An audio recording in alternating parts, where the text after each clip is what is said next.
Bună seara! Bună seara! Care este talentul dumneavoastră? Suntem păstrătoarea folclorului adevărat și a doinei vechi românești care este pe cale de dispariție. Stai, hore bătrânească,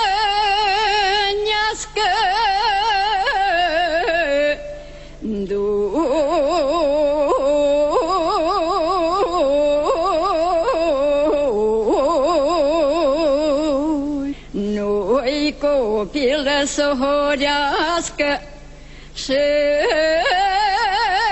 îngruma să o învârtească.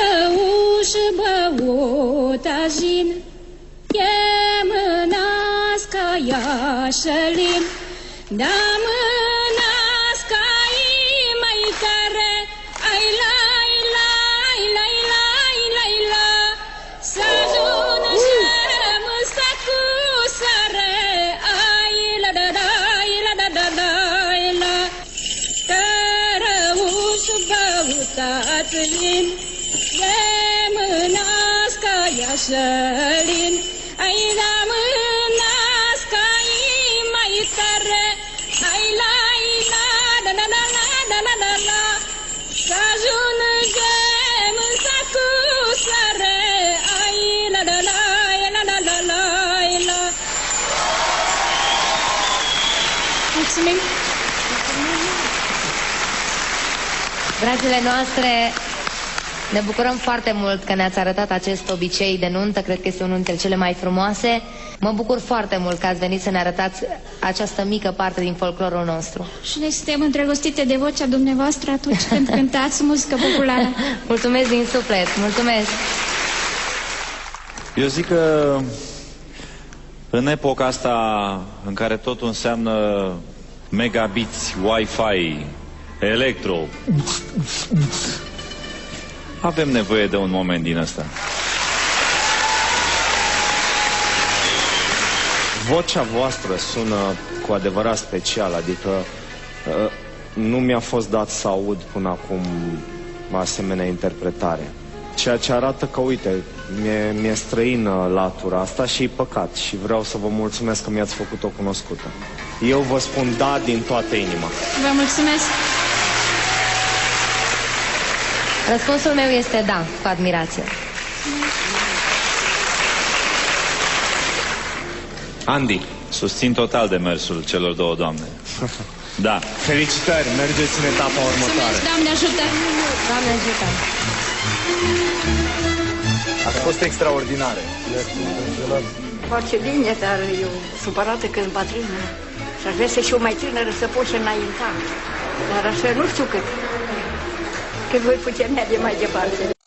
Revenim în culise, ne scuturăm o țâră și ca în basmele din popor ne întâlnim cu o măicuță bătrână și a ei fiică bună.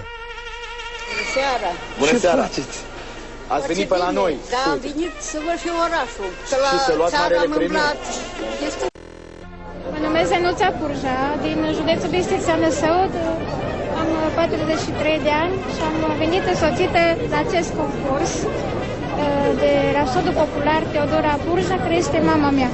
Am venit aici pentru ca să cânt o doină bătrânească, ca să nu uite tineretul de-amu, că cum am fost noi bătrâni, cum am horit eu la sășere, la sapă și eu nu vreau să le urc, că mi-e dragi și le au deja alții.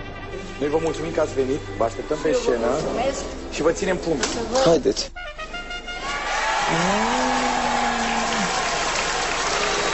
Bună seara! Bună seara! Care este talentul dumneavoastră? Suntem păstrătoarea folclorului adevărat și a doinei vechi românești care este pe cale de dispariție. No, asta e foarte bine. Avem nevoie de așa ceva. E foarte bine că se păstrează, sper că nu e foarte bine că e doina pe cale de dispariție.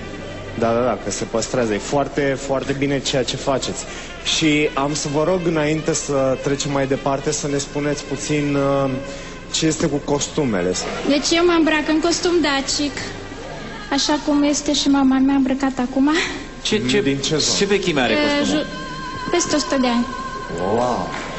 Îți dai seama? Bun, și în această seară...